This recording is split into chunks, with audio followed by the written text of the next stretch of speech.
भाग होते हैं उन जीवों के जो इस मूल ज्ञान को थोड़ा सा भी समझ पाए, क्योंकि सुनना आसान है, आए बैठे घंटा 2 घंटा सुन के चले गए, लेकिन इस ज्ञान को समझना बहुत मुश्किल है। समझना इतना मुश्किल है कि सारी उम्र भी अगर कोई सुनता रहे और उस पर मालिक की कृपा ना हो, बंदी छोड़ की मोहर न लगी हो, तो वो सुनकर भी नहीं समझ सकता। इतना मुश्किल है ये सुनना समझना। धारण करना तो बहुत दूर की बात है, ये तो वही कर पाता है जिस पर मालिक की अपार दया हो, अपार कृपा हो। इस ज्ञान पे उसी का विश्वास बन पाता है जिस पर बंदी छोड़ में पूरी दया की हुई है। नहीं तो लोग सत्य को सुनकर भी विरोध करते हैं, सब कुछ पता भी लग रहा है कि सच है, लेकिन फिर भी इस मन के, इस काल के जाल में फंसे हुए जीव नहीं निर्णय कर पाते कि ये सत्य है या असत्य है। हालांकि पता लग रहा है सत्य है, लेकिन विश्वास ही नहीं बन पाता अंदर से। और साहिब ने कहा, कहे कभी सुनोगे साधो मैं तो हूं विश्वास में। मेरी दया तब होती है जीव पे जब उसको पूरा विश्वास हो जाता है। तो आज इसी मूल ज्ञान को और अच्छे से समझेंगे, इस पर पूरा विचार करेंगे, विवेक लगाएंगे और जानेंगे कि आखिर इस ज्ञान का हमारे जीवन में क्या महत्व है।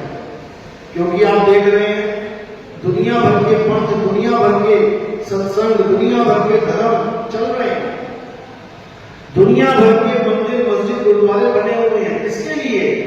हमारे ही लिए। तो फिर हमें मूल ज्ञान की क्या जरूरत है? क्या मंदिर मस्जिद कम पड़ गए जो हम इस मूल ज्ञान को अपनाएं? आज इस पे पूरा विचार करेंगे। तो सत्संग शुरू करने से पहले परमात्मा के नाम पे जयकारा लगाएंगे और फिर सत्संग आगे बढ़ाएंगे।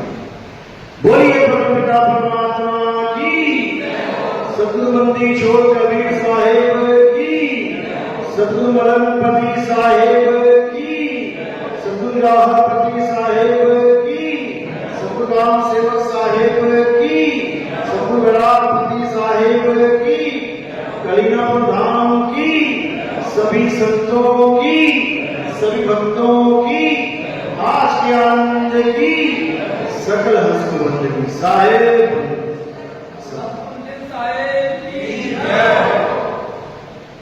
तो साहेब जीवों का कल्याण करने के लिए इस धरातल पे आते हैं, बार बार आते हैं। ये कोई वो अवतार नहीं है विष्णु जी का जो एक बार आया और चला गया, दोबारा नहीं आ सकता उसी रूप में। ये वो अवतार नहीं है, ये वो है जो हर युग में बार बार आते हैं जीवों को चेताने के लिए, जीवों को जगाने के लिए। धर्मराज जी लिखते हैं, संत रूप में आए साहिब, संत रूप में आए, जीव चेताने आए साहिब, जीव चेताने आए। कहते हैं संत रूप में आते हैं साहिब, गुरु रूप में आते हैं और सारे संसार के जीवों को चेताते हैं। जिस पर दया हो मालिक की, जिसके पूर्व जन्मों के संस्कार हो, वो उनके ज्ञान को पकड़ लेता है, उस ज्ञान को अच्छे से समझ लेता है और उन्हीं के पथ पर चलता हुआ, उन्हीं के पथ के पीछे चलता हुआ उस जगह पहुंच जाता है जहां से वो आया था। यानी वो स्थान जो सृष्टि बनने से पहले जहां विराजमान थे, हमें वहां पहुंचाने आते हैं साहिब। और वो स्थान क्या है? उसे अविगत कहते हैं। अविगत कहते हैं, अविगत से चला आया, कोई मेरा भेद मरम न पाया, ना हम लीना गर्भ बसेरा, बालक हुए दिखलाया। संतो अविगत से चला आया, मैं किसी मां के गर्भ से नहीं आया, क्योंकि मां के गर्भ से जो भी आता है उसको पुराना सब कुछ भूल जाता है। आज आपको कोई पूछे कि भाई तुम पिछले जन्मों में क्या थे, कुछ याद नहीं, लेकिन जो बिना मां बाप के आता है वो हर चीज जानता है। साहिब को A to Z हर चीज का ज्ञान है, उसको सब पता है, कौन कितने पानी में है, कौन कहां है,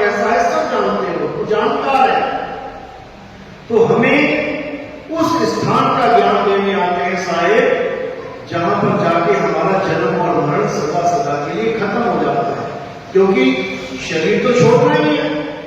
ऐसा कोई भी इंसान नहीं है, ऐसा कोई भी प्राणी नहीं है जो अंत में शरीर को ना छोड़े।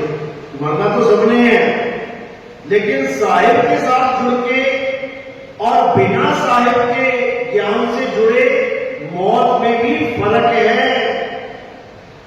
कई लोग कहते हैं क्या करेंगे सत्संग करके, क्या करेंगे नाम लेके, एक दिन तो मरी जाना है, खाओ पियो ऐश करो मर जाओ।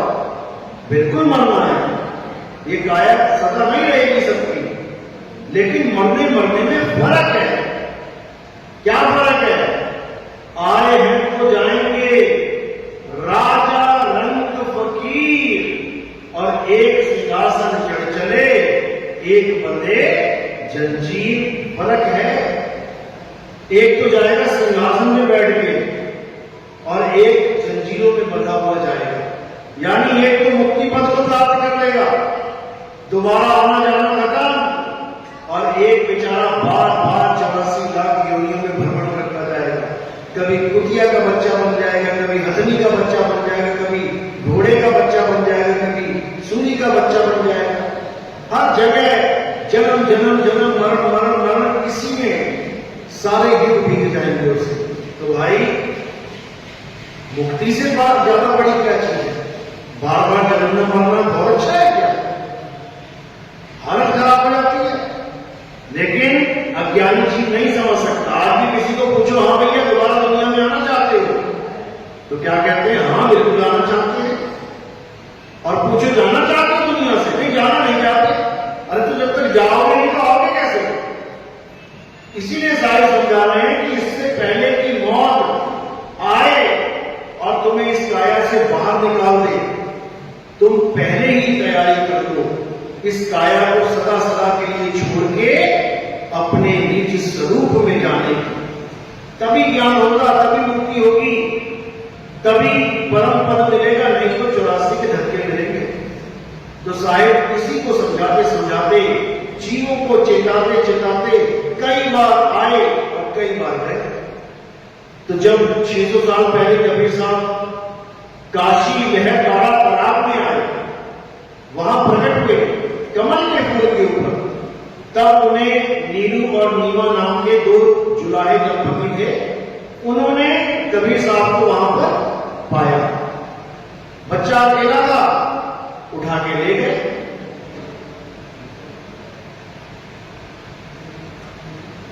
और उन्हें अपना पुत्र स्वीकार कर लिया। अब कबीर साहब के पुत्र नहीं है, ना नीमा ना नीरू के, लेकिन अब पुत्र स्वीकार किया है, यानी अपने घर में जगह दे दी है, और वो जुलाहा कहला रहे हैं। कहते हैं मात पिता मेरे कुछ नहीं, और ना मेरे घर राशि, जुल्हे का सुत आन कहाया, जगत करे मेरी हांसी। आज हमें भी कई लोग कहते हैं अरे ये कौन से पद में चला गया भाई, ये तो राजपूत के ठाकुर है, ये कहां जुलाहों में चला गया, ये तो जुलाहे को गुरु बना लिया इसने। क्यों? क्योंकि अभी भी हम लोग इतने ज्यादा दिमाग से कमजोर हैं कि हम गुरु भी अपनी जात का ढूंढते हैं। जो रविदासिया है वो रविदासी गुरु ढूंढेगा, जो नाई है वो नाई गुरु ढूंढेगा, जो वाल्मीकि है वो वाल्मीकि गुरु ढूंढेगा। ऐसा हाल हो चुका है। और साहब क्या कह रहे हैं? कह रहे हैं जात ना पूछो साधु की, पूछ लीजिए ज्ञान, और मोल करो तलवार का, पड़ी रहने दो ज्ञान। बताओ, कबीर साहब कह रहे हैं जात से क्या लेना भाई? अगर किसी के पास ज्ञान है तो उस ज्ञान का मोल कर। आज हम स्कूलों में बच्चों को छोड़ने जाते हैं, स्कूलों में एडमिशन कराते हैं, हम क्या देखते हैं कि इस स्कूल में पढ़ाई कैसी होती है, इस स्कूल के बच्चों के नंबर कितने आते हैं, इस स्कूल में डिसिप्लिन कितना है। या हम ये देखते हैं कि कौन ऊंची जात का पढ़ा है और कौन नीची जात का पढ़ा है। हम टीचरों की जात नहीं पूछते जाके कि आपके यहाँ कितनी ऊंची जात के टीचर हैं, कितनी नीची जात के। हमारे यहाँ ज्ञान चलता है। हम ये देखते हैं कि जो टीचर पढ़ा रहे हैं उनकी डिग्री कौन सी है, कितनी डिग्री लेके बैठे हैं वो लोग। क्योंकि हमने अपने बच्चे को पढ़ाना है, ज्ञानी बनाना जात पात में नहीं उलझाना। स्कूल तो एक ऐसी जगह है जहां पर सब जात के, सब धर्मों के बच्चे आके एक छत के नीचे बैठ के एक सा ज्ञान प्राप्त करते हैं। पाठशाला तो उसे कहते हैं। और जहां जात पात की बात आ जाए, हम उसको पाठशाला मानते ही नहीं। हम उस धर्म को, उस जात को, उस पंथ को हम मानते ही नहीं है। जहां पर ये जात पात का भेद चले, हम उसको मानते ही नहीं। हमारे यहां सबकी एक ही जात है, एक ही धर्म है और एक ही प्राण है, सबके एक ही प्राण। तो साहिब ने समझाने में कोई कसर नहीं छोड़ी, लेकिन आपको पता है कि कोई भी जहां पर भी सत्य होता है वहां असत्य आ ही जाता है। जहां पर असली वस्तु आती है वहां नकली वस्तु आ ही जाती है। कोई कंपनी बहुत अच्छा प्रोडक्ट निकाल दे तो 10 कंपनियां उसको जाली माल बनाने लग जाती है, नकली माल बनाने लग जाती है। इसी प्रकार जब संसार में कबीर साहब आते हैं, ज्ञान प्रचार करते हैं, तो काल के दूत भी आते हैं। परमात्मा भी अपना अंश भेजता है तो काल भी अपना अंश भेजता है। इसी को धर्म और अधर्म युद्ध कहते हैं। तो कबीर साहब भी समझा रहे हैं, कह रहे हैं जब हमारा पंथ चलेगा तो नाना प्रकार के काल दूतों के पंथ भी चल रहे होंगे। 12 पंथ काल पुरवाना, भूले जीव न जाए ठिकाना, 13वें पंथ हम ही चले आए, सब पंथ मेट के एक पंथ चलाए। कहते हैं मेरा ही नाम ले लेके ये काल के दूतों ने इतने पंथ चला दिए हैं और ये कबीर पंथ के नाम से चल भी रहे हैं। और जीव इतना भी विवेक नहीं लगा पा रहे, इतनी भी बुद्धि नहीं लगा पा रहे कि जिस पंथ में हम हैं उसके ज्ञान का तोड़ मोड़ कर दे। कोई ज्ञान की बात ही नहीं है, केवल गुरु का मोह, गुरु से प्रेम, गुरु की देह के पीछे लगे पड़े हैं। जबकि कबीर साहब बार बार समझाते रहे कि भाई गुरु देह नहीं है, गुरु ज्ञान है। देह तो शमशान घाट तक तुम्हारा साथ दे सकती है, वहां पे भस्म हो जाएगी, लेकिन ज्ञान तुम्हारे मरने के बाद भी तुम्हारा साथ देगा। तुम्हें उस जगह पहुंचा के नहीं लेगा जिस जगह का ज्ञान तुम्हें कराया गया है। तो कबीर साहब हर बार यही समझा रहे हैं कि भाई शरीरों के चक्कर में नहीं पड़ना है, जात के चक्कर में नहीं पड़ना है, ये वर्ण व्यवस्था के चक्कर में नहीं पड़ना है। लेकिन लोग समझ नहीं रहे। शायद कह रहे हम वासी देश के जहां जात वर्ण कुल ना है, ना तो कोई जात है वहां पे और ना ही कोई कुल है। कुल मतलब कह रहे किसका कुल चला रहे हो, यानी वंशवाद। कहते हैं हमारे यहां वंशवाद वाला भी काम नहीं है कि बाप बेटा गुरु बन के आगे बेटा गुरु बन जाएगा, फिर आगे गुरु बन जाएगा, बिल्कुल भी नहीं। हम वासी देश के जहां जात वर्ण कुल नहीं, शब्द मिलावा हो रहा, देह मिलावा नहीं। कहते हैं हमारे यहां शब्द मिलावा हो रहा है, ये देह मिलावा नहीं है कि तुम गुरु की देह को सोच के बैठ जाओ कि मेरे गुरु अंत समय में मुझे लेने आएंगे। ये तो देह मिलावा हो गया, ये शब्द मिलावा नहीं है। तुम्हें देह का इंतजार करवाया जा रहा है, तुम्हें देह के पीछे लगवाया जा रहा है। मरते समय जीव देह की आस में लगा हुआ है कि कोई देह आएगी मेरे गुरु जी की और मुझे बचाएगी। यही अज्ञान है।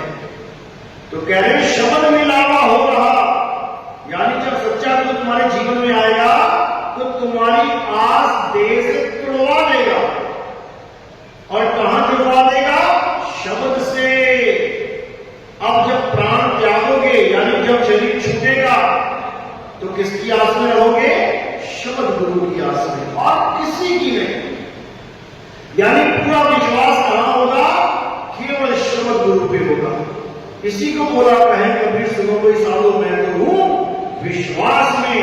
और याद रखना अंत समय हर इंसान के जीवन में इतना इंपॉर्टेंट है कि तुम सोच भी नहीं सकते। सारी उम्र तुम कुछ भी कर लो, जो अंत समय में तुम दाव फेंकोगे वही काम आएगा।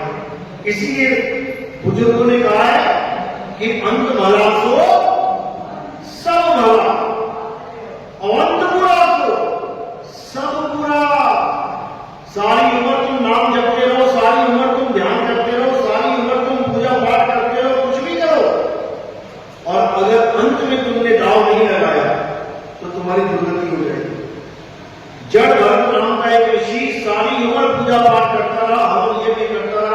देवी देवताओं के नाम जपता रहा, सब कुछ किया उसने, लेकिन अंत समय क्या हो गया, उसकी सुरता हिरण में चली गई, हिरण के बच्चे से प्रेम कर बैठा, तो अगला जन्म हिरण का ही मिल गया।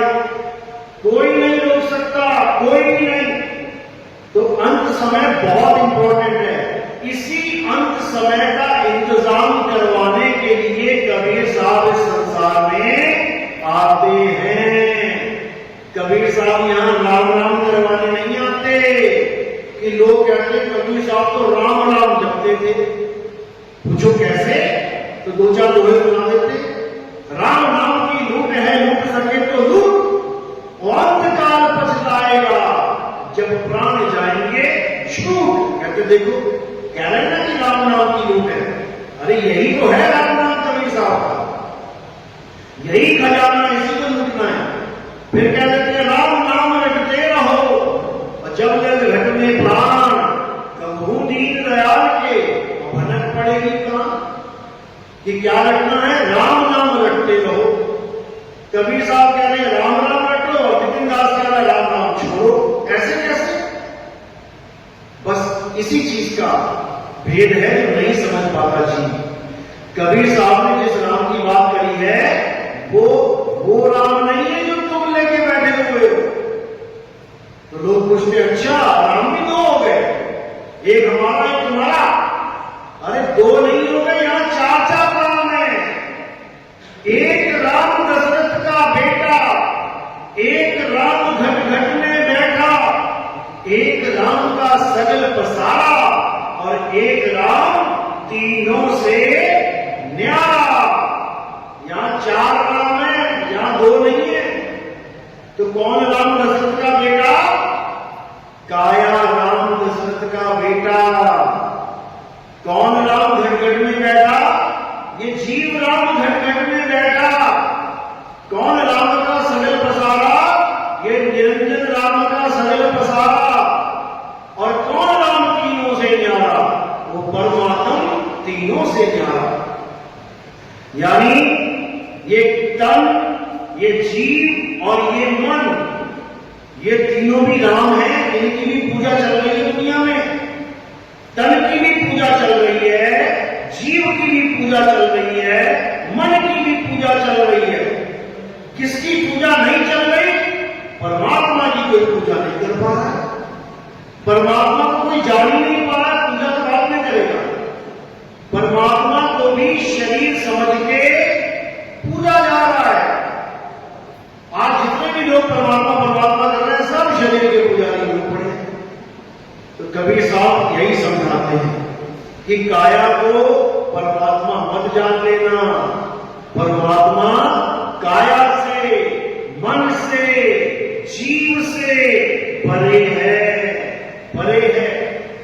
तो शायद इसी को समझाने के लिए बार बार हम सबके बीच में आते हैं, लेकिन हम वापस उसी अज्ञान में, उसी भगवान के, परमात्मा के नामों में उलझ जाते हैं। हमें लगता है कि शायद नाम जपने से ही परमात्मा मिलेगा। हम दुनिया भर के नाम जो इंसानों ने बनाए हैं, हम लेके बैठ जाते हैं। हिंदी के नाम, पंजाबी के नाम, उर्दू के नाम, अलग अलग भाषाओं के नाम, उसी को तोते की तरह रखते हैं। हिंदू है तो राम राम राम राम राम राम रखता है, राधे राधे राधे, ओम नमः शिवाय, हरे कृष्ण हरे कृष्ण। मुसलमान है कोई, वो लगा पड़ा अल्लाह अल्लाह अल्लाह। कोई सिख भाई है, वो लगा हुआ वाहिगुरु वाहिगुरु वाहिगुरु। और कोई ईसाई है, वो लगा पड़ा हालेलुया हालेलुया हालेलुया। सबके सब सोच रहे हैं कि हम अलग अलग काम कर रहे हैं, जबकि उन्हें नहीं पता कि तुम एक ही काम कर रहे हो। समझो, एक हलवाई ने मैदे से ही 10 तरह के पकवान बना दिए। अब जो अज्ञानी जीव है, वो उन पकवानों को देख के क्या सोच रहा है? ये अलग है, ये अलग है, ये अलग है, ये अलग है, ये अलग है। वो केवल उसका रूप रंग देख रहा है। लेकिन जो हलवाई है, वो अच्छे से जानता है कि इसके रूप बदले हुए हैं, लेकिन तत्व एक ही है। ये मैदे की सारी चीजें बनी हुई है। तो इसी प्रकार ये 52 अक्षर पकवान की तरह पेश कर दिए गए हैं।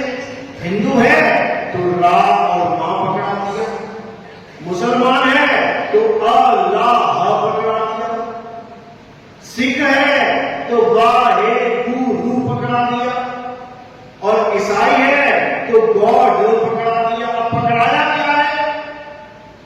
अक्षर ही तो पकड़ाए हैं। रा और मां कहां से आया? वर्णमाला से। आ ई ऊ ऊ का था गा, ये सारी वर्णमाला में से 2 अक्षर निकाल दिए, रा और मां। उसी वर्णमाला में से निकाल दिया अल्लाह, उसी वर्णमाला से निकाल दिया वाहे गुरु गॉड। अब सब समझ रहे कि ये तो अलग अलग है। अरे अलग अलग नहीं है, ये वर्णमाला की अक्षर है। तुम्हें अक्षर पकड़ा दिए गए हैं और तुम अपने अपने अक्षर देख के सोच रहे हो कि अब हमारी मुक्ति हो जाएगी। इन्हीं अक्षरों के द्वारा लाखों करोड़ों नाम बना दिए गए। तो कबीर साहब ने एक ही वाणी में सारे नाम खत्म कर दिए। क्या बोलते हैं? कोटि नाम संसार में इनसे मुक्ति ना होए, और गुप्त नाम सतपुरुष का पूछे बिरला कोई। कहते करोड़ों नाम, अरबों नाम बना दिए इस इंसान ने, और उसी को जप रहा है। इनसे मुक्ति ना होए, ये नाम जपने से मुक्ति नहीं होती। तो कैसे होती है? आदि नाम सतपुरुष का गुप्त नाम पूजे बिरला कोई। वो सच्चे परमात्मा का, सतपुरुष का आदि नाम यानी गुप्त नाम कहते कोई बिरला ही जान पाता है। उसको प्राप्त करना सबके बस की बात नहीं होती है। क्यों? क्योंकि वो तब तक प्राप्त नहीं हो सकता जब तक तुम्हारे जीवन में कोई गुरु नहीं आता। ये वाले नाम तुम्हारे जीवन में बिना गुरु के भी आ सकते हैं, सबको पता है। भगवानों के नाम अभी पूछो किसी को 10 नाम बता दो, 10 बता देगा। 20 नाम पूछो, 20 बता देगा। गुरु करने की जरूरत नहीं है, बिना गुरु के सारे नाम पता है आपको। लेकिन गुरु की जरूरत क्यों पड़ी? गुरु की जरूरत इसलिए पड़ती है क्योंकि गुरु नाम देता नहीं, नाम छुड़वाता है। छुड़वाने वाले गुरु की जरूरत पड़ेगी, जपाने वाले तो घने बैठे हुए हैं। तो वाणी क्या कह रही है? सोई गुरु पूरा कहावे, जो 2 अक्षर का भेद बतावे। एक छुड़ावे एक लखावे, तब प्राणी निज घर को जावे। यानी ऐसा गुरु मिल जाए जो एक छुड़ावे, ये सारे नामों को छुड़वावे, छोड़ दे। हिंदू है राम राम छोड़ दे, मुसलमान है अल्लाह अल्लाह छोड़ दे, सिख है वाहिगुरु वाहिगुरु छोड़ दे, ईसाई है गॉड गॉड छोड़ दे। तो करे क्या? हिंदू है तो राम को खोज ले, मुसलमान है तो अल्लाह को ढूंढ ले, सिख है ईसाई है तो गॉड और वाहिगुरु को खोज ले। तब समझ कि तेरा कल्याण होगा। केवल नाम जपने से नहीं होगा। जब हमें प्यास लगती है, किसी गांव में गए तो हम क्या करते हैं? पानी खोजते हैं, गली गली में जाके पूछते भैया कोई हैंडपंप लगा है क्या, कहीं पानी मिलेगा क्या? हम जपते नहीं है कि प्यास लगी है तो पानी पानी जप ले, भूख लगी है तो खाना खाना जप ले, भोजन भोजन जप ले। नहीं, खोजना है। तो साहिब कह रहे जो ढूंढेगा वो पाएगा, जो जपेगा वो 84 में जाएगा।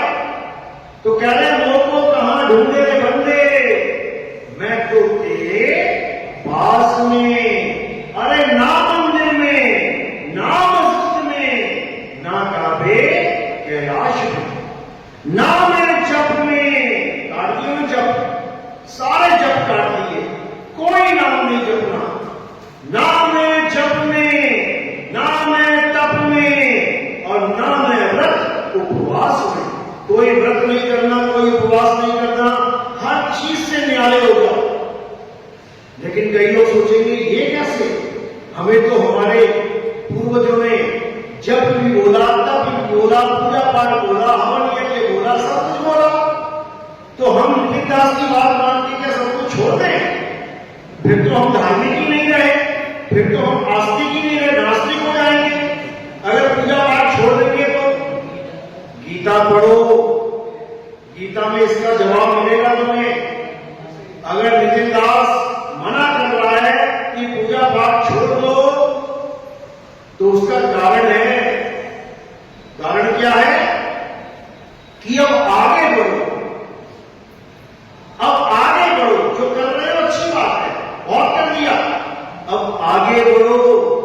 तो गीता में जब आप अध्याय 3 पढ़ेंगे, उसमें भी जब आप 12, 13, 14, 15, 16 ये 5 श्लोक पढ़ेंगे, तो वहां आपको क्या जानकारी मिलेगी? क्या बताया गया है कि देवी देवताओं की पूजा करो, हवन यज्ञ करो, बचा हुआ अन्न प्रसाद रूप में ग्रहण करो। जो ये प्रसाद रूप में ग्रहण नहीं करता वो पाप का भागीदार है। बिल्कुल सही बोल रहा है, बहुत बढ़िया, अच्छी बात है। फिर क्या करेंगे? फिर 17वां श्लोक बोला, किंतु यानी जो सारा कुछ पीछे कर रहे हैं उस पर कांटा मार दिया। किंतु जो व्यक्ति अपनी आत्मा में रमण करते हैं, जो व्यक्ति अपनी आत्मा में संतुष्ट हैं, जो व्यक्ति अपनी आत्मा में तृप्त हैं, उनके लिए कोई धार्मिक कर्म कर्तव्य लागू ही नहीं होगा। यानी उसके लिए ये पीछे वाला ज्ञान है ही नहीं। और जिसके पास आत्मज्ञान नहीं है वो करते रहना भाई, वो लाइन में लगे रहना, वो पूजा पाठ करते रहना, वो मंत्र जाप करते रहना। क्यों? क्योंकि कम से कम ट्रैक पे तो रहोगे, कम से कम खुदा को पाओगे नहीं तो खुदा खुदा करके उसकी याद में तो रहोगे। राम को पाया नहीं तो कम से कम राम नाम करके उसको फरियाद तो करोगे। लेकिन राम कब मिलेगा? जब राम राम जपना छोड़ दोगे और राम को खोजना शुरू कर दोगे, तो तुम्हारा राम तुम्हारे पास ही मिल जाएगा। यही कबीर साहब समझा रहे हैं।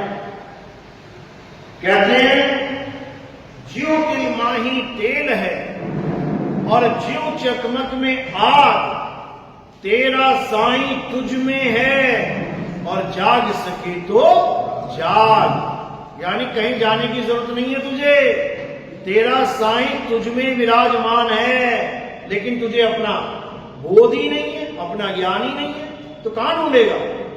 गलियों में ही धक्के खाएगा, पहाड़ों पे जाएगा और फिर पानी के साथ बहता नीचे आएगा। क्या हो रहा है आजकल?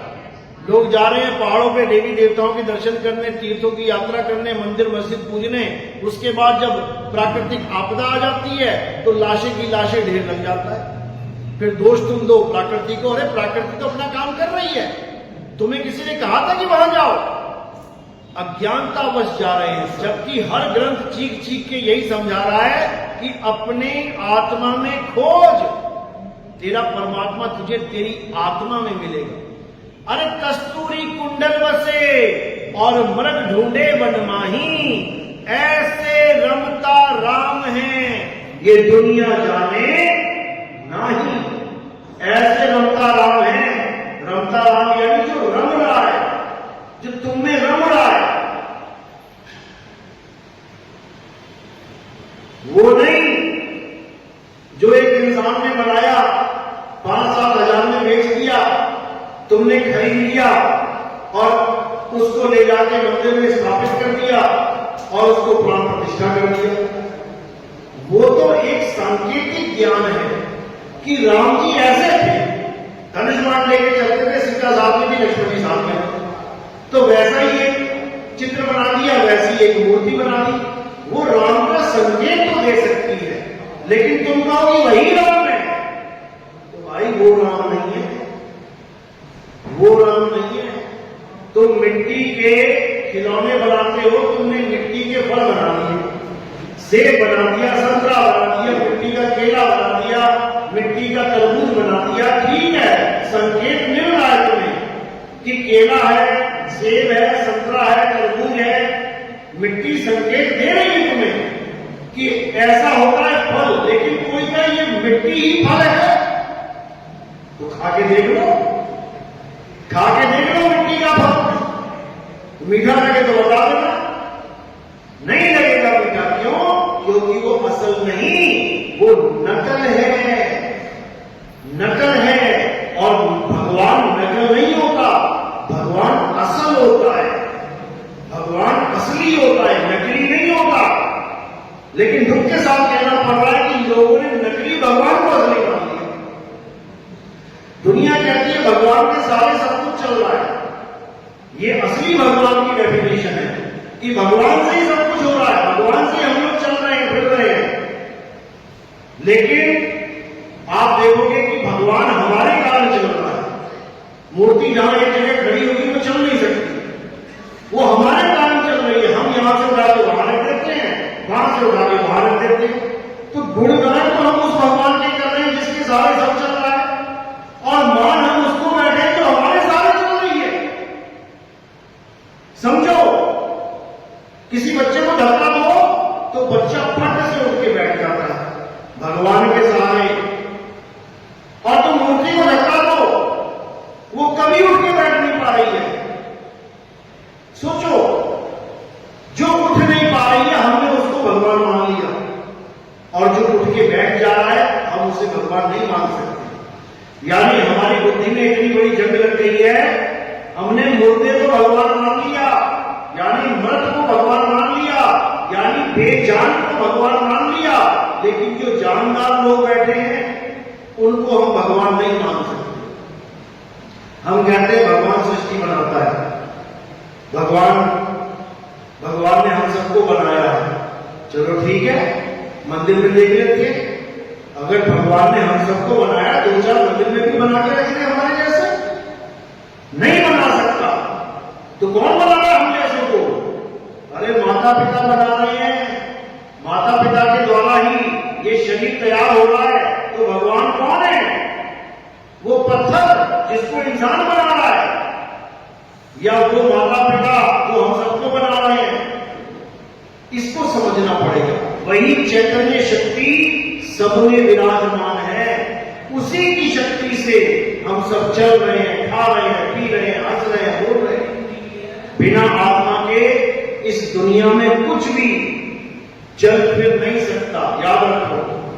इसीलिए गीता में बिल्कुल स्पष्ट बता दिया गया कि हे अर्जुन, इस दुनिया में 2 प्रकार के तत्व हैं, एक असत्य और एक सत्य। असत्य क्या है? इस दुनिया में दिखने वाली हर चीज सत्य है, झूठी है, माया है। और सत्य क्या है? हे अर्जुन, आत्मा ही सत्य है। दुनिया में चीज जो दिख रही है उसको तुम काट भी सकते हो, जला भी सकते हो, सब कुछ कर सकते हो, लेकिन आत्मा को ना तुम जला सकते हो, ना काट सकते हो, ना भिगो सकते हो, ना छेद सकते हो, कुछ नहीं कर सकते। तो वही आत्म तत्व ही परम सत्य है, और उसी तत्व का बोध कराने वाले गुरु को तत्वदर्शी संत कहते हैं। गीता में तत्वदर्शी संत की महिमा गाई है, अध्याय 4 34वां श्लोक। लेकिन लोग गलती से अज्ञानतावश मंत्र जपवाने वाले गुरुओं को तत्वदर्शी मान बैठे हैं कि तत्वदर्शी कौन है? मंत्र जपवाएगा। अरे मंत्र जपवाने वाले को जपी कहते हैं, तपस्या कराने वाले को तपी कहते हैं, घर बार छुड़वाने वाले को सन्यासी कहते हैं। लेकिन लोगों को ज्ञान नहीं है, समझ नहीं है, इसलिए किसी को भी तत्वदर्शी संत बना देते हैं। क्या जाता है? तो तत्वदर्शी क्या है? जो सत्य और असत्य दोनों प्रकार के तत्वों का बोध कराए, विधि बताए, अज्ञानता को हटाए और ज्ञान को स्थापित करे। अज्ञानता क्या है? इन 5 तत्वों को सत्य मानना ही अज्ञानता है। कोई राम जी के तत्वों को सत्य मान बैठा है, कोई कृष्ण जी के तत्वों को, कोई हमारे तुम्हारे तत्वों को मान बैठा है। सबके सब शरीर की पूजा में लगते हैं। जो परम सत्य है वो केवल आत्मा है। इसी आत्मा का भेद समझाने के लिए कबीर साहब बार बार आते हैं। क्या कह रहे हैं? जल में नींद प्यासी, मुह देखत आगे हंसी, आत्म ज्ञान बिना नर भटके,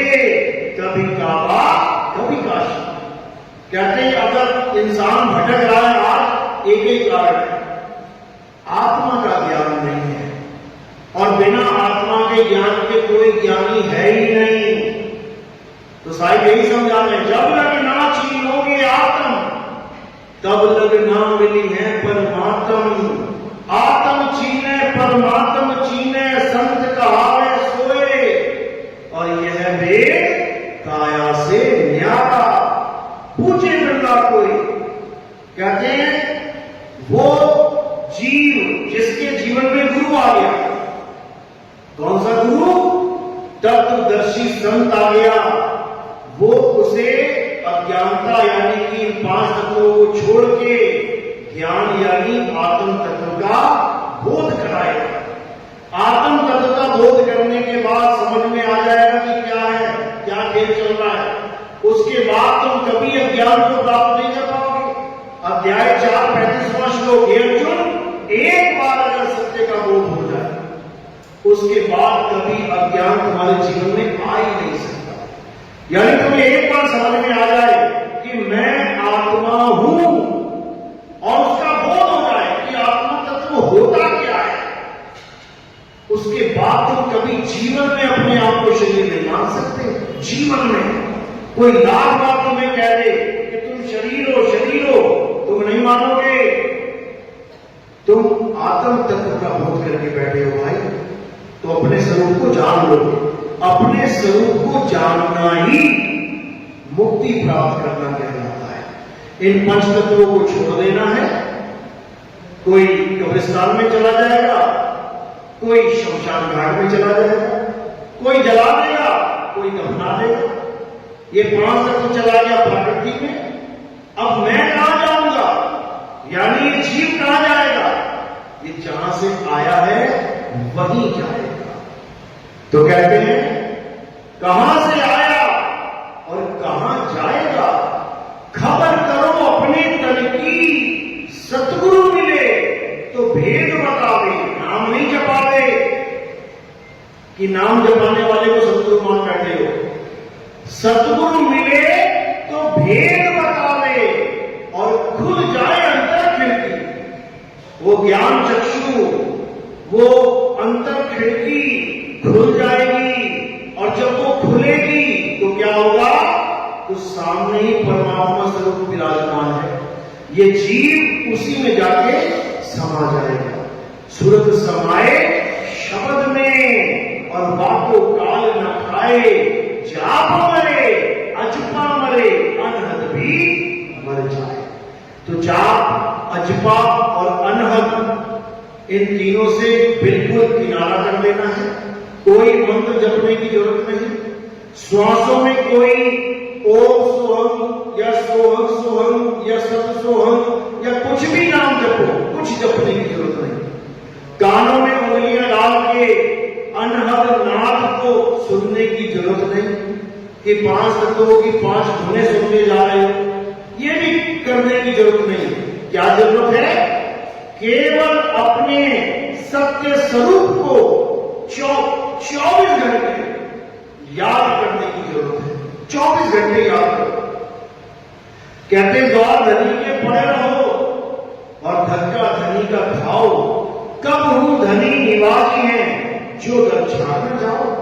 यानी 24 घंटे एक ही दरवाजे पे खड़े रहो, बस और कोई काम नहीं होना चाहिए। और वो दरवाजा कौन सा है? वो परमपिता परमात्मा का दरवाजा है, वो शब्द गुरु का दरवाजा है। उसी शब्द गुरु के ज्ञान हो जाने पर तुम्हें आंखें मिल जाएंगी। यानी अभी तुम अंधे हुए पड़े हो, उसके बाद तुम्हें ज्ञान चक्षु मिल जाएगा। उसके बाद तुम कभी इस भवसागर में वापस नहीं आओगे। तो कह रहे हैं शब्द बिना सूरत आंगरी, अंधी हुई पड़ी है। अरे शब्द बिना सूरत आंगरी, कहो कहां तो जाए, और द्वार न पावे शब्द का, फिर भटका खाए। यानी काया त्यागने से पहले पहले तुम्हें उस शब्द गुरु का द्वार पता होना चाहिए, तभी तो उसको खटखटाओगे। अगर दरवाजा ही नहीं पता तो इन 9 द्वारों से निकल जाओगे। आंख से, कान से, नाक से, लिंग से, गुदा से, मुख से, यहां से निकलना पड़ जाएगा। समझो। तो साहिब यही समझा रहे हैं कि शब्द गुरु के चरणों में ध्यान धरो और 24 घंटे मैं बांदी का जाम गुलाम गुलाम गुलाम हूं और बड़ा रहूं दरबार आठों जाम। ये त्रिकाल संध्या वाला काम नहीं है, ये 3 बार नाम जपने वाला काम नहीं है, ये 3 बार भक्ति करने वाला काम नहीं है कि सुबह दोपहर शाम की भक्ति करवा के सोच रहे हो मुझे पूरा गुरु मिल गया। ये 8 पहर की तो भक्ति वाला काम है। समझ लो, सुरत बसी संसार में दासे पड़ गई दूर और सुरत बाण स्थिर करो 8 पहर हुजूर। यानी तुम्हें ऐसा गुरु मिल गया है, अब 8 पहर तुम्हारा निशाना सीधे लगवा के रखे। इसी को साहिब समझा रहे हैं, निशाना कोई मारे संत सुजान। निशाना साध के रखोगे तो तीर वहीं जाएगा जहां निशाना लगा हुआ है। सीधा तीर लगा रखा है निशाना पे, ना इधर जाएगा ना इधर जाएगा। यानी जब तुम्हारे प्राण पखेरु उड़ेंगे, जब तुम्हारी देह छूटेगी तो तुम कहां जाओगे? जहां तुम्हारा निशाना लगा हुआ है तुम वहीं जाओगे और कोई ऐसी जगह नहीं जहां पहुंच जाओ। तो यही कबीर साहब समझा रहे हैं।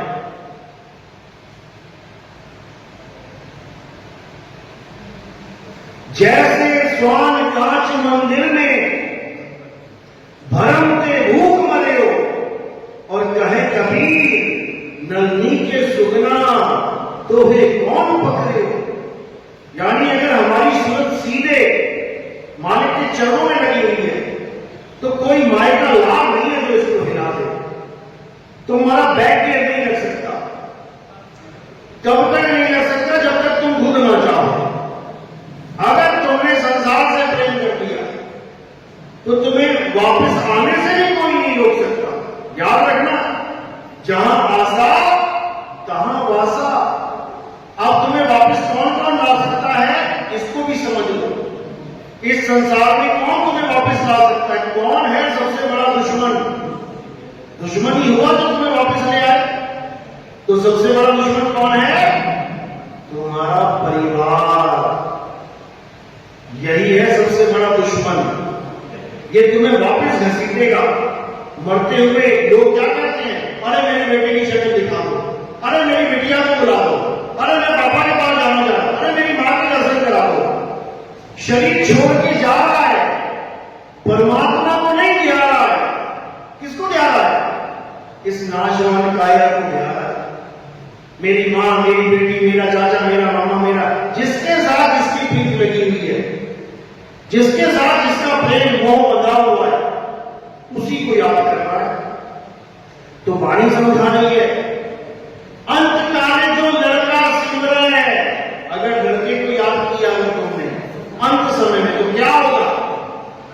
अंत काले जो लड़का सिमर है ऐसी चिंता में देह मरे सुअर जन्म को बल बल उतरे। इंसान भी नहीं बने, सुअर बन के आ जाओ। क्या फायदा भैया ऐसे लड़के का? ऐसे लड़के को मैं क्या याद करूं कि मुझे सुअर बना दे? इसलिए अब किसी को याद नहीं करना है। अंत काले जो स्त्री सिमर है ऐसी चिंता में देह मरे वैश्या जन्म को बल बल उतरे। क्या फायदा भैया? बिल्कुल याद नहीं करना किसी को, केवल मालिक को याद करना है, केवल परमात्मा को याद करना है। और परमात्मा को याद कर लिया तो समझ लो कि अंत भला तो सब भला। निकल जाओगे माया के जाल से। तो इस माया ने बिछाया फंदा और जिसमें से निकला कोई कोई बंदा। कोई बिरला होता है, कोई बिरला होता है जो कांटे में लगे हुए चारे को पहचान ले। आप देखोगे मछली पकड़ने वाले क्या करते हैं? लोहे का कांटा होता है, उसमें क्या करते हैं? वैसे तो खाएगी नहीं कांटा मछली, लोहा क्या खाएगी? उसमें क्या करते हैं? चार लगा देते हैं। कोई केचुआ लगा दिया, कोई कॉकरोच लगा दिया, कोई ऐसा जीव लगा दिया तो मछली को अच्छा लगता है। अब जो अज्ञानी मछली है उसको चारा दिख रहा है, कांटा नहीं दिख रहा। और जो ज्ञानी मछली है चारे के अंदर छुपा हुआ कांटा देख रही है कि भाई जीवित प्राणी होता है तो हाथ पैर हिलाता है, ये कैसा कॉकरोच है, ये तो मरा हुआ लग रहा है, ये कैसा केचुआ है, ये हिल नहीं रहा। वो वहां को नहीं मारती, समझ लो वो जान रही है कि जो बाहर लगा हुआ है ये चारा है, असली जाल तो अंदर है। इसी प्रकार ये जितने बेटा बेटी माँ बाप, ये जो तुम्हें दिख रहा है ना मछली को, क्या है ये चारा है। मछली का ध्यान आकर्षित करने के लिए ये काल भगवान ने चारा बना रखा है, और जो मछली इस चारे को खा लेगी अंत समय में, तो समझ लो काल के जाल में फंस जाएगी, फिर उसको नहीं बचा सकता कोई, फिर उसको नहीं निकाल सकता कोई, फिर तो जाएगी वो टोकरी में, बचा नहीं सकता कोई, यानी 84 में जाएगी। तो कबीर साहब इसी को समझा रहे हैं। गरीबदास जी महाराज कहते हैं, अरे एक लेवा एक देवा दूतम, कोई किसी का पिता न पूतम, बिल्कुल मोहभंग कि भैया मेरा बाप कौन है, जो मुझे खिला रहा है पिला रहा है। क्यों खिला रहा है पिला रहा है? क्योंकि पिछले जन्म में मैंने खिलाया पिलाया, तो अपना हिसाब पूरा करने के लिए वो बाप बन के आ गया, मैं उसका बेटा बन के आ गया। इससे ज्यादा और कोई रिश्ता नहीं है तुम्हारा, समझ लो, इससे ज्यादा कोई रिश्ता नहीं है। लेकिन हाँ, अब संसार में अगर तुम आ ही गए हो रिश्तेदारी में, तो अपना फर्ज निभाते जाओ, लेकिन ज्ञान में रहते। बच्चे पालो ज्ञान में रहते कि मेरे बच्चे नहीं है, परमात्मा के बच्चे हैं।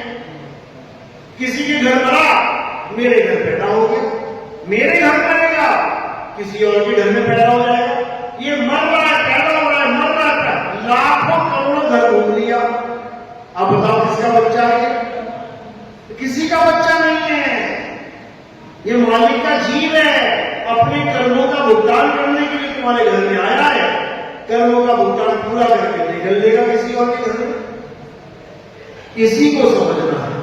ये ज्ञान समझ में आ गया तो सारा मोह भंग हो जाएगा। फिर ना तो किसी के आने की खुशी और ना ही किसी के जाने का गम रह जाएगा। फिर तुम सुख और दुख से ऊपर उठ जाओगे। अरे सुख दुख से कोई परे परम पद, सुख पद है सुखदाई। असली सुख वहां जाके मिलेगा जब खुशियों में खुश नहीं होगे और दुख में दुखी नहीं होगे, तब समझ लो कि अब तुम स्थित प्रज्ञ बन गए हो। यानी अब तुम अपने आप में स्थित होना शुरू हो गए। अब तुम माया के जाल को काटने के लायक हो चुके। तो यही कबीर साहब हमेशा समझाते आए हैं कि माया से बचना बच्चों का खेल नहीं है।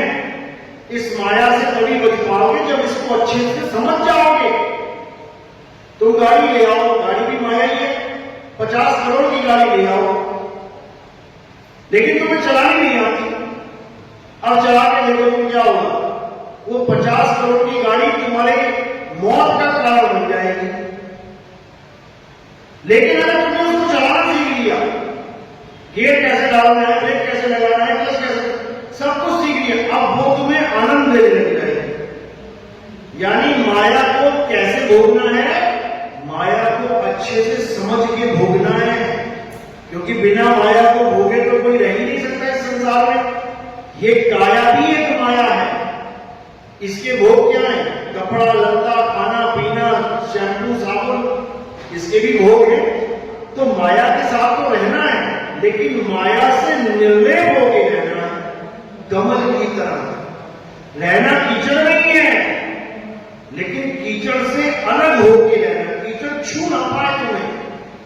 अगर ऐसा नहीं बन जाओगे तो काम बन जाएगा, नहीं तो माया ठगनी हम जानी। अरे केशव की कमलावन बैठी शिव के भवन भवानी, और माया ठगनी हम जानी। ये केशव को ना छोड़ रही, शिव को ना छोड़ रही, और तुम्हें हमने क्या छोड़ेगी?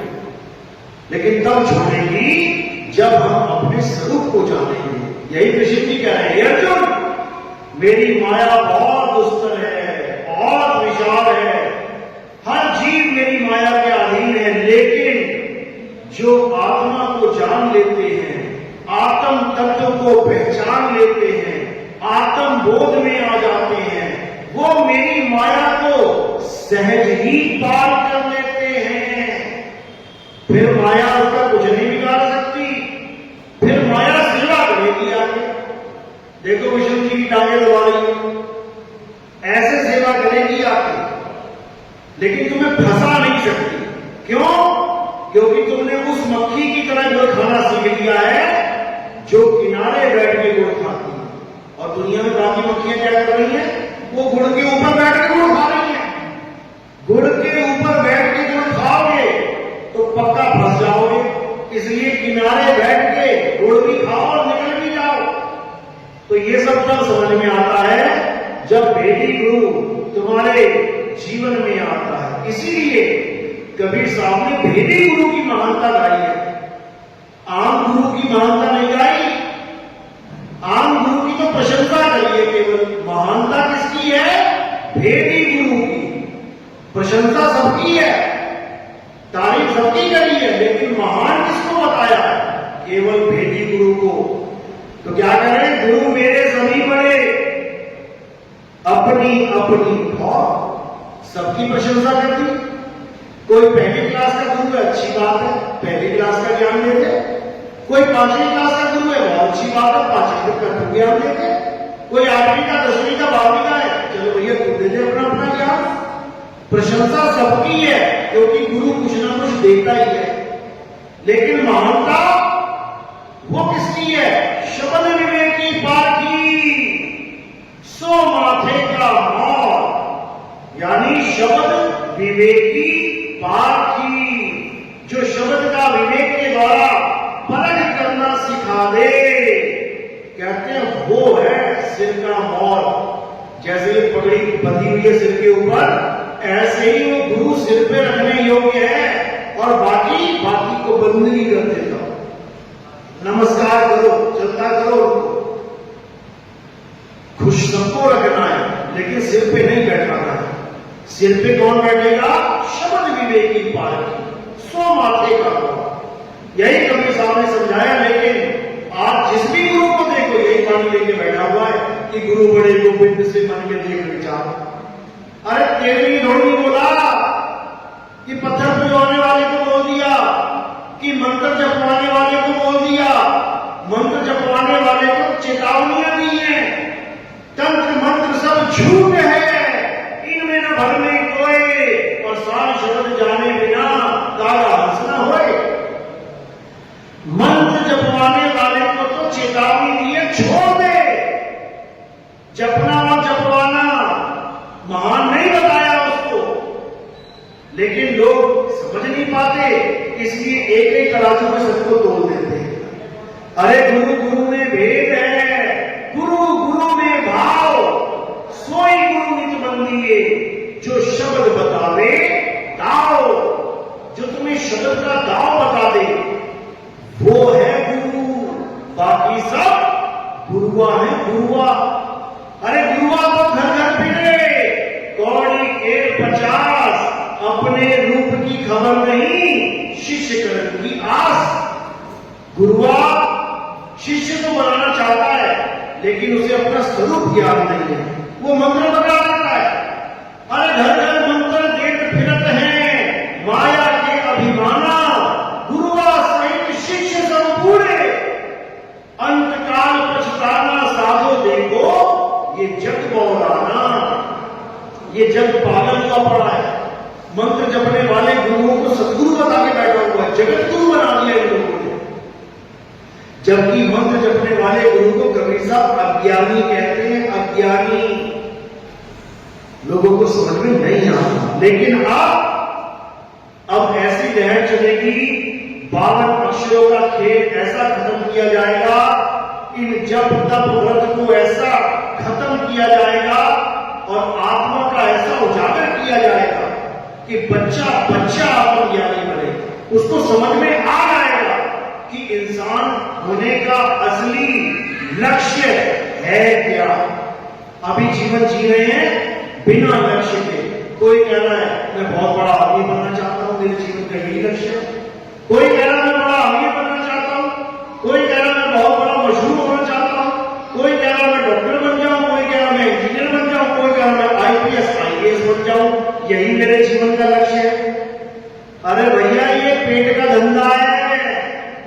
ये रोटी खाने का इंतजाम है।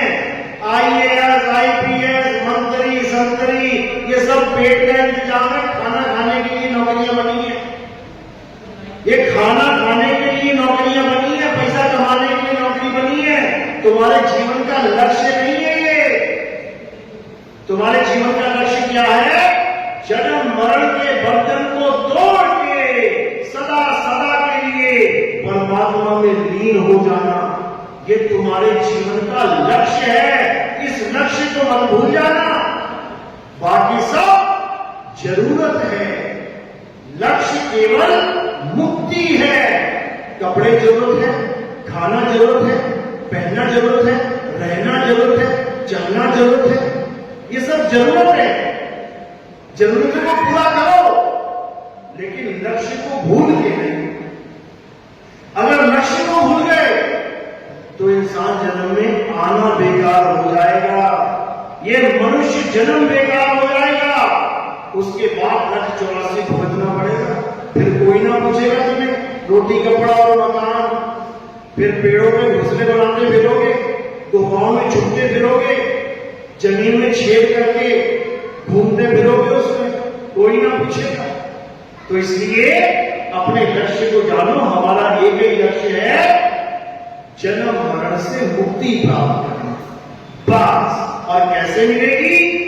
आत्म ज्ञान से मिलेगी। इसके अलावा सब झूठ है। चलो, तो आज का सत्संग यही समाप्त करते हैं। और नाम दीक्षा वाला भी याद रखो। प्रथम दीक्षा, दूसरी दीक्षा वाले याद रखो। चलो, बहुत अच्छी बात है। धीरे धीरे पूरे समाज में ये गुरु ज्ञान प्रचार प्रसार होता रहेगा। आप लोगों ने सहयोग भी करना है। कैसे सहयोग कर सकते हैं? अपने घर के आसपास लोगों को पैम्फलेट बांट सकते हैं जो हमारे पर्चे छपे हुए हैं। अगर आपको शर्म लगती है कि मैं कैसे बात करूंगा, कैसे बताऊंगा उसको, उसका भी एक इंतजाम है। आप पर्चे छपवाइए और अखबार में लगवा दीजिए। सुबह सुबह 500-1000 पर्चा अखबार में लग जाएगा, घर घर में पहुंच जाएगा। किसी से बात करने की जरूरत नहीं है। परमात्मा का जो विवेकी अंश होगा वो पर्चा देख के समझ जाएगा क्या बताया जा रहा है। उस पर हमारा यूट्यूब चैनल होगा और वो यूट्यूब चैनल से जुड़ के पूरे ज्ञान को अच्छे से समझ पाएगा। इसका श्रेय किसको जाएगा? आपको ही जाएगा। इसका श्रेय आपको मिलेगा।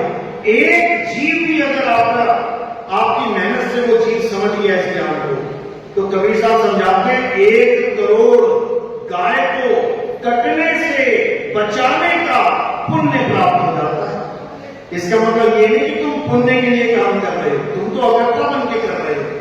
लेकिन परमात्मा की इतनी रजा हो जाती है, इतना अपार खुशी हो जाती है उस जीव के ऊपर कि उसके बड़े बड़ी मुसीबतें पल में खत्म करता है मालिक। शूल की सजा सुई में डाल देता है मालिक। लेकिन ये तभी होता है जब प्रचार प्रसार में योगदान करता है। तो आपने प्रचार प्रसार में योगदान भी करना है और धीरे धीरे समाज को जगाना है। बोलिए ब्रह्म पिता परमात्मा की, सतुर्बंदी छोड़ कबीर साहिब की, सभी संतों की, सभी भक्तों की, आज के आनंद की, सकल हंसों बंद की। साहेब